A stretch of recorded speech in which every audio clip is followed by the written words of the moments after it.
ایک دن گوری کا بیٹا نیلو ضد کرنے لگتا ہے اور کہتا ہے، ماں مجھے تو آج کھچڑی ہی کھانی ہے، میں نے بہت دنوں سے کھچڑی نہیں کھائی۔ گورلی کہتی ہے، ٹھیک ہے بیٹا، میں آج کھچڑی بنا دوں گی، تم پریشان نہ ہو۔ پر نیلو بیٹا، ہمارے یہاں چاول تو ختم ہو گئے ہیں، بنا چاول کے میں کھچڑی کیسے بناؤں؟ نیلو کہتا ہے، ماں کہیں سے لے آؤں چاول؟ چاول کہاں ملتے ہیں؟ میں ابھی لے آتا ہوں۔ گورلی کہتی ہے، بیٹا آج تو ساری دکانیں بھی بند ہیں، آج تو چاول نہیں ملیں گے کہیں۔ نیلو کہتا ہے، میں پاس والی گوری آنٹی کے گھر سے لے آؤں، ان کے پاس تو چاول ہوں گے۔ گورلی کہتی ہے، اچھا بیٹا چلے جاؤ، پر ان سے زیادہ ضد مت کرنا، وہ منع کرے تو حال آ جانا۔ پھر نیلو گوری کے گھر کی اور چل دیتا ہے اور اس کے گھر پہنچ جاتا ہے۔ گوری کہتی ہے، ارے بدماش، تم ادھر کیوں آئے ہو؟ تم تو وہی چڑیا کے ضدی بیٹے ہو نا، جو اسکول میں بہت ادھم کرتا ہے۔ تم میرے بیٹے جگو سے دور ہی رہا کرو، سمجھے؟ نیلو کہتا ہے، پر آنٹی میں تو صرف چاول لینے آیا تھا، میرے گھر میں کھچڑی بننی ہے تو چاول کم پڑ گئے تھے، پر اسکول میں ادھم تو جگو بھی بہت کرتا ہے، میں اکیلا تھوڑی نہ ادھم کرتا ہوں۔ گوری کہتی ہے، دیکھو دیکھو کیسے زبان لڑا رہا ہے، اس سے تو صاف پتہ چلتا ہے تو ہی بڑا ادھمی ہے۔ چل اب یہاں سے بھاگ، میں تمہیں کوئی چاول نہیں دینے والی۔ نیلو کہتا ہے، ٹھیک ہے، چاول دینا ہو دو، نہ دینا ہو نہ دو، پر میرے اوپر جھوٹا الزام مت لگاؤ۔ اتنا کہہ کر نیلو واپس چلا جاتا ہے اور گورلی کو ساری بات بتاتا ہے۔ گورلی کہتی ہے، اسی وجہ سے میں تمہیں وہاں نہیں بھیجنا چاہتی تھی، وہ بہت ہی دشت کوئی ہے، پتہ نہیں میں نے تمہیں وہاں جانے ہی کیوں دیا۔ اب وہاں نہیں جانا، ٹھیک ہے؟ نیلو کہتا ہے، ٹھیک ہے ماں، اب میں وہاں نہیں جاؤں گا۔ ایک دن جگو چوہے کو پریشان کرنے کے لیے جھاڑیوں کے اندر جا رہا تھا، پر وہ وہاں پھنس جاتا ہے اور چلانے لگتا ہے، مجھے بچاؤ، مجھے بچاؤ، میں یہاں پھنس گیا ہوں۔ نیلو وہاں سے گزر رہا تھا، وہ اس کی آواز سن کر وہاں آ جاتا ہے اور کہتا ہے، ضرور یہ کسی کو پریشان کر رہا ہوگا، تبھی یہاں پھنسا ہوا ہے، پر اگر میں نے اسے نہیں بچایا تو یہ یہیں مر جائے گا، مجھے اس کو تو بچانا پڑے گا۔ پھر نیلو جگو کو بچا کے اس کو اس کے گھر لے آتا ہے۔ جب گوری کو یہ پتہ چلتا ہے کہ جگو کی جان نیلو نے بچائی ہے تو گوری کہتی ہے، مجھے معاف کر دو نیلو، میں نے تمہیں بہت غلط سمجھا، تم تو بہت اچھے ہو، تم نے میرے بیٹے کی جان بچا کر مجھ پر بہت بڑا احسان کیا ہے۔ نیلو کہتا ہے، آنٹی آپ مجھ سے معافی مت مانگیے، آپ نے غلطی کا احساس کیا، یہی میرے لیے بہت بڑی بات ہے۔ لوسی طوطی نے انڈا دیا ہوا تھا۔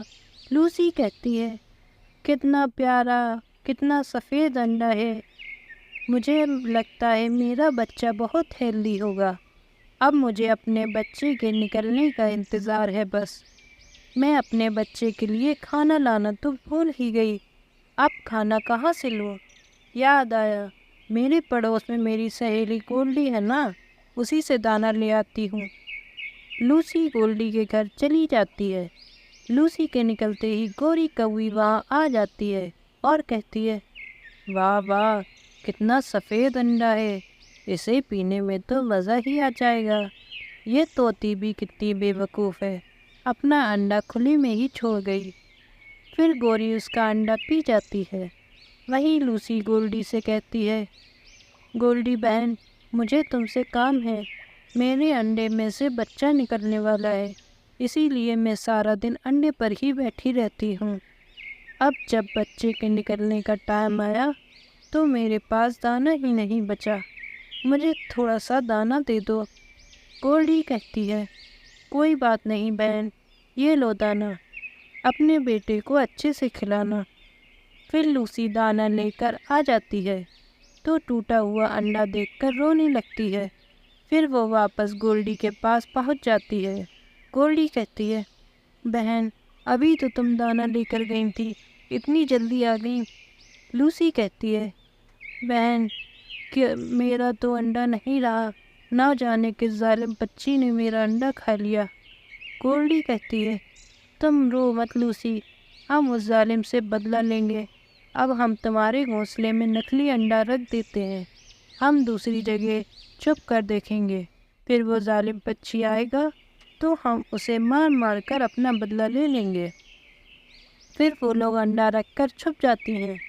گوری انڈا دیکھ کر پھر آ جاتی ہے اور کہتی ہے، ارے یہ طوطی نے اتنی جلدی ایک اور انڈا کیسے دے دیا؟ چلو کوئی بات نہیں، یہ انڈا بھی میرے ہی پیٹ میں جائے گا۔ تبھی گولڈی اور لوسی اس پر حملہ کر دیتی ہیں اور اس کو بہت مارتی ہیں۔ گوری جیسے تیسے بچ کر اپنے گھر پہنچ جاتی ہے اور کہتی ہے، ارے میں مر گئی، یہ چڑیا تو بہت چالاک ہو گئی ہے، میرا مار مار کر برا حال کر دیا ہے۔ اب میں کبھی کسی کے انڈے نہیں پیوں گی، ورنہ یہ تو مجھے مار ہی ڈالیں گے۔ گولڈی چڑیا اپنے انڈوں پر بیٹھی ہوئی تھی۔ گولڈی کہتی ہے، اب جلد ہی ہمارے انڈے میں سے بچے نکل آئیں گے، مجھے بیٹی بہت پسند ہے، اسی لیے مجھے تو بیٹی ہی چاہیے۔ اس کا پتی جیک کہتا ہے، اچھا مجھے بھی بیٹی ہی چاہیے، میں ابھی جنگل جاتا ہوں اور اپنے بچوں کے لیے دانہ لاتا ہوں۔ جیک چلا جاتا ہے۔ کچھ دیر بعد انڈے میں سے بچے نکل آتا ہے۔ گولڈی اس کو دیکھ کر حیران ہو جاتی ہے اور کہتی ہے، اے اوپر والے، یہ میرے بچے کو کیا ہوا؟ میرا بچہ تو دیکھ بھی نہیں سکتا۔ تبھی جیک آ جاتا ہے اور کہتا ہے، ارے یہ ہمارے بچے کو کیا ہوا؟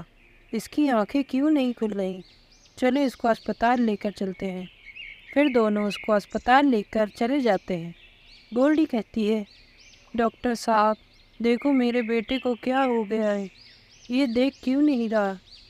ہریا ڈاکٹر کہتا ہے، یہ تمہارا بیٹا تو اندھا ہے، یہ ایسے نہیں دیکھ پائے گا، اس کا تمہیں آپریشن کرانا پڑے گا۔ پھر وہ دونوں اپنے بیٹے کو گھر لے آتے ہیں کیونکہ ان کے پاس پیسے کی بہت کمی تھی۔ جیک کہتا ہے، ہمارے بچے کی آنکھیں نہیں ہیں، اب ہم کیا ہی کر سکتے ہیں، ہمارے بیٹے کی کوئی زندگی نہیں ہے، اب اسے ہمیں جنگل میں چھوڑ کے جانا پڑے گا۔ گولڈی کہتی ہے، نہیں، میرے بیٹے کو کہیں نہیں چھوڑنا، میں اس کو اپنے ساتھ ہی رکھوں گی۔ پھر جب ایک دن گولڈی کہیں گئی ہوتی ہے تو جیک اپنے بیٹے کو لے کر ایک پیڑ کے نیچے چھوڑ آتا ہے۔ کچھ دیر بعد اس کے اوپر کالو اور گوری کی نظر پڑتی ہے۔ گوری کہتی ہے، دیکھو کالو، اس بیچارے بچے کو سنسان جنگل میں کون چھوڑ گیا ہے؟ اسے تو یہاں جنگلی جانور کھا جائیں گے، ہم اس کو اپنے ساتھ لے چلتے ہیں، ویسے بھی ہمارے بچے نہیں ہیں۔ پھر وہ اسے اپنے گھر لے آتے ہیں اور اس کا علاج کرواتے ہیں۔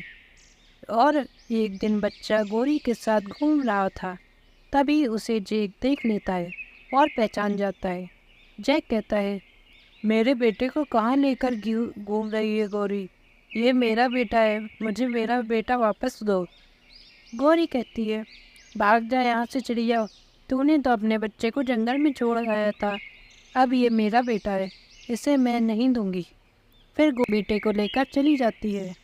اس کا بیٹا گوری سے پوچھتا ہے، ماں آپ نے مجھے گود لیا ہے، مجھے اپنی دوسری ماں سے ایک بار ملنا ہے، کیا آپ مجھے ان سے ملاؤ گی؟ گوری ہاں کہہ دیتی ہے اور گولڈی کو بلا دیتی ہے۔ گولڈی اس کو رو رو کر پوری بات بتاتی ہے، کیسے جیک اسے چھوڑ آیا تھا۔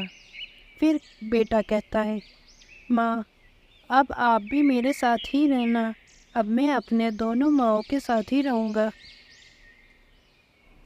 گوری اپنے بیٹے نیلو کے ساتھ کرائے کے گھر پر رہتی تھی۔ اس کے پتی کا مرنے کے بعد اس کو پیسوں کی بہت دقت ہوتی تھی۔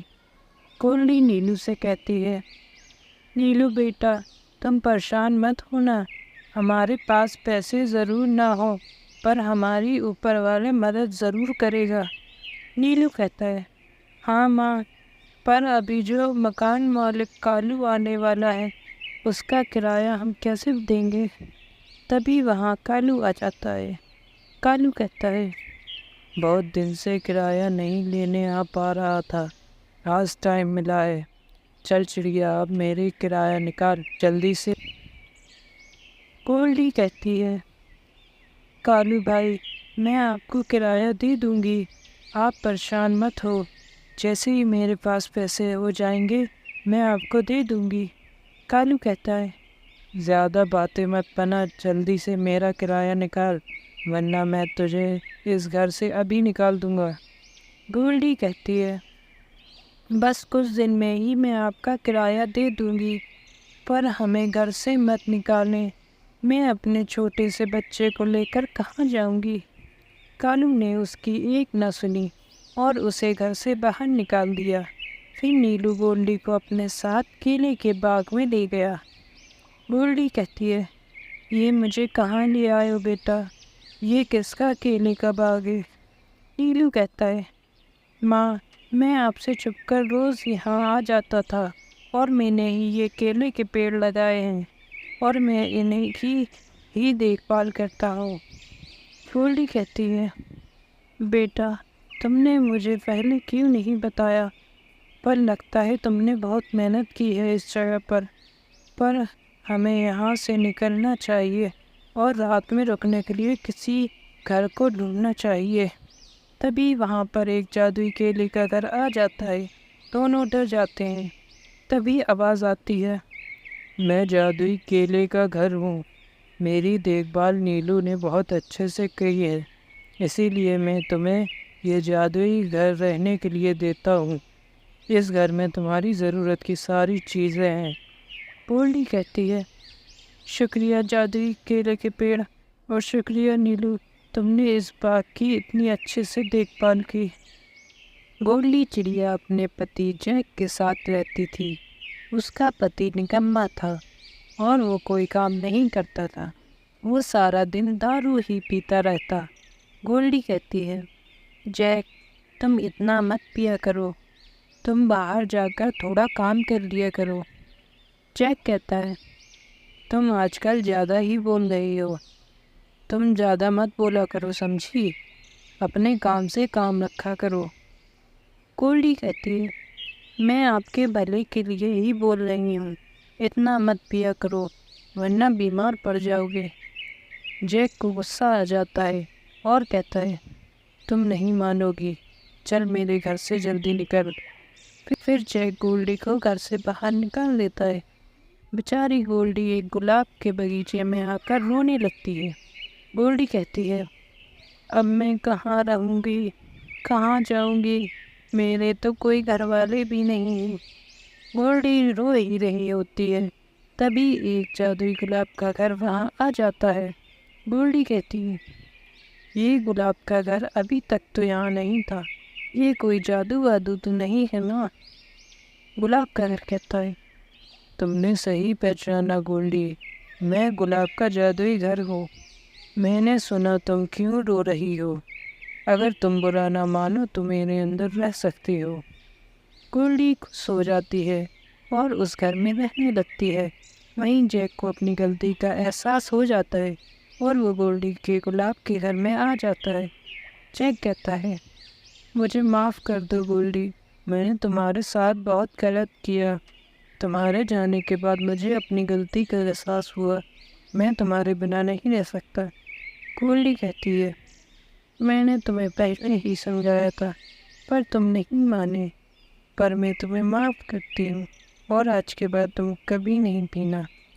جیک سدھر جاتا ہے اور دونوں خوشی خوشی رہنے لگتے ہیں۔